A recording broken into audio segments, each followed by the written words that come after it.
প্রত্যেককে স্বাগত আমার নতুন একটা ভিডিওতে। আজকে হচ্ছে লেসন 11।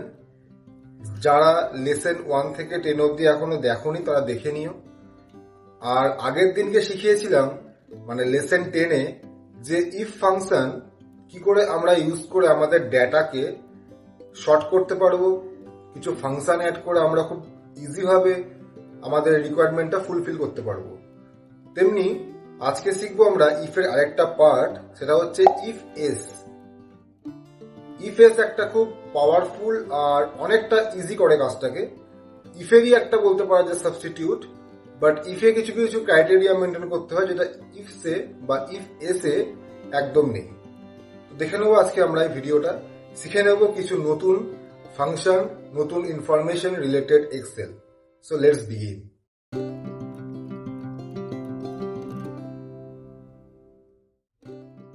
তো এখানে একটা ডেটা অলরেডি আমি নিয়ে রেখেছি, সেখানে কিছু আইটেমের নেম আছে, টোটাল সেলস আছে, আর অ্যাভারেজ, গুড, বেটার একটা পারফরমেন্সের জন্য ঘর করা আছে। এখানে একটা সেলস টার্গেট দেওয়া আছে, সেটা হচ্ছে 2000 টাকা। ঠিক আছে, এরপরে আমাদের এখানে যখন আমরা ইফ ফাংশনটা ইউজ করতাম তখন আমরা ঠিক এইভাবে করতাম, is equal to if function logic test. কি লজিক টেস্ট হচ্ছে আমার যদি টোটাল সেলটা সেলস টার্গেটের থেকে বেশি হয়ে যায়, জিনিসটা বুঝতে হবে, টোটাল সেলটা যদি গ্রেটার দেন সেলস টার্গেট মানে হচ্ছে 2000 টাকা, এর থেকে যদি বেশি হয় তাহলে আমাদের কি হবে, তাহলে আমাদের পারফরমেন্সটা কাউন্টিং হবে অ্যাজ আ বেটার পারফরমেন্স বলে। ঠিক আছে, কমা দিলাম। এরপর আমরা আবার ইফ ফাংশন ইউজ করব, কারণ আমাদের ক্রাইটেরিয়া বেশি আছে। তো আবার ইফ ফাংশন ইউজ করার পরে ব্র্যাকেট ওপেন করলাম। এরপরে কি বলছে, টোটাল সেলটা যদি একদম এর সিমিলার হয়, মানে ইজিক্যাল টু যদি H2 হয়, তাহলে আমাদের রেজাল্টটা আসবে গুড, মানে সেলটা সে কমপ্লিট করতে পেরেছে, তাই আমাদের রেজাল্টটা আসা উচিত গুড। দেন অ্যানাদার ক্রাইটেরিয়া, আবার ইফ ফাংশন C2, আবার সিলেক্ট করলাম C2। দেন কি বলছে লজিক্যাল টেস্টে, যে C2 যদি লেস দেন হয়, লেস দেন যদি H2 হয়, H1 হয়, তাহলে এখানে আসবে অ্যাভারেজ ফাংশন, মানে অ্যাভারেজ তার পারফরমেন্স হয়েছে। ঠিক, অ্যাভারেজ। এরপরে আমরা কোটেশনটা ক্লোজ করলাম, কিন্তু আমরা এখানে ব্র্যাকেট ওপেন করেছি তিনটে, একটা, দুটো, তিনটে। তো আমাদের এখানে ব্র্যাকেটটা ক্লোজও করতে হবে তিনটে ব্র্যাকেট দিয়ে। এটা গেল প্রথম। মানে এরপর যদি আমার আরো বেশি হতো ক্রাইটেরিয়া, মেনে নাও 10টা, 12টা, 20টা, 25টা, আমাকে অতগুলো কিন্তু ব্র্যাকেট দিতে হতো। এটা হচ্ছে একটা প্রবলেম। আর এখানে H1 যে ঘরটা সিলেক্ট করেছি, H1টা হচ্ছে আমাদের একটা পার্মানেন্ট সেল। আমরা এইটাকে চেঞ্জ করলেই আমাদের সমস্ত ডাটা চেঞ্জ হবে, তাই আমরা H1 ডাটাটাকে আমরা লক করে দেবো। কিবোর্ডে F4 প্রেস করলে হবে, আর ল্যাপটপে FN থেকে F4 প্রেস করতে হবে। সেম এখানে গিয়ে আমরা লক করে দেবো F4, FN প্লাস F4 কিবোর্ডের মাধ্যম দিয়ে লক করে দিলাম। এরপর আমরা এন্টার প্রেস করলাম।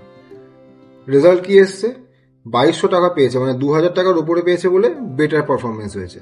আমি এইভাবে এটাকে ড্রপ ডাউন করে দেবো। সবারই কিন্তু রেজাল্টটা বেরিয়ে গেল। 1800 পেয়েছে মানে অ্যাভারেজ, মানে সে 2000 টাকা অবধি পৌঁছাতে পারেনি, আর যে 2000 টাকা পেয়েছে তার কিন্তু এসছে গুড। তো এটা হচ্ছে আমাদের ইফ ফাংশনের একটা কাজ, যেটা ইফ ফাংশন আমাদেরকে করে দেয়। তো আমরা এবার চলে যাব নেক্সট সিটটাতে, মানে সিট 2। সেখানে কিছু স্টুডেন্টের নেম, মার্কস দেওয়া আছে, আমাদেরকে গ্রেড বার করতে হবে।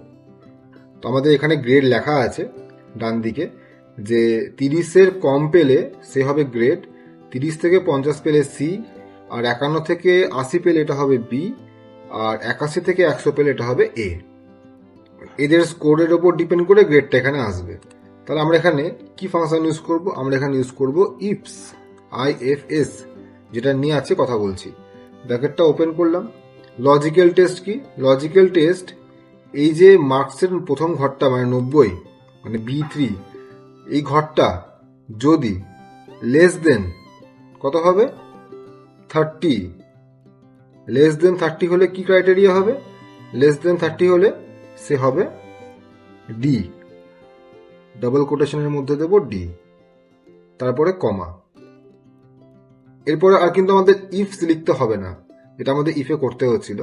এরপরে আমরা দেব আবার এই ঘরটা সিলেক্ট করব B3। এবারে যদি এই ঘরটা less than is equal to 50 হয় তাহলে এর গ্রেড হবে সি, কমা দিলাম। এরপরে আবার B3 যদি less than is equal to 80 হয় তাহলে তার গ্রেড হবে বি। সিমিলার ভাবে B3 যদি লেস দেন 100 হয় তাহলে less than is equal to 100 হয়, less than is equal to 100 হয় তাহলে সেই ঘরটা হবে এ। ব্র্যাকেট কিন্তু আমি একটাই ক্লোজ করব, কারণ আমি একটাই ব্র্যাকেট ওপেন করেছি, নিয়ে এন্টার করব। রেজাল্ট হচ্ছে যে 90 পেয়েছে সে আমাদের এই ক্রাইটেরিয়ার মধ্যে পড়ছে, 81 to 100, তার গ্রেড এ এসছে। তার মানে আমাদের ফাংশনটা বা ফর্মুলাটা পারফেক্টভাবে ম্যাচ করে গেছে। আমরা এটাকে ড্রপ অ্যান্ড ড্র্যাগ করে দেবো। এরপর দেখে নেব 80 পেয়েছে যে সে পেয়েছে বি, 72 যে পেয়েছে সে পেয়েছে বি, 82 মানে হচ্ছে এ, সি কে 35, এ 30 to 50 মধ্যে স্কোর পেয়েছে বলে এর এসছে সি, আর ডি পেয়েছে 29।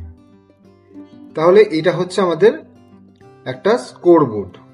ঠিক আছে, তো আজকে আমরা শিখলাম ইফস ফাংশন কি করে ইউজ করে আমাদের এক্সেল শিটের মধ্যে ডাটাকে কিভাবে আমরা ইউজ করতে পারি বিভিন্ন ক্ষেত্রে, আর সেটাকে আমরা ইজি ভাবে শর্ট করতে পারি। তাহলে আজকের মতো ভিডিওটা এখানেই শেষ করছি। দেখা হচ্ছে তোমাদের সঙ্গে ঠিক 2 দিন পরে অন্য একটা ভিডিওতে। ভালো থেকো।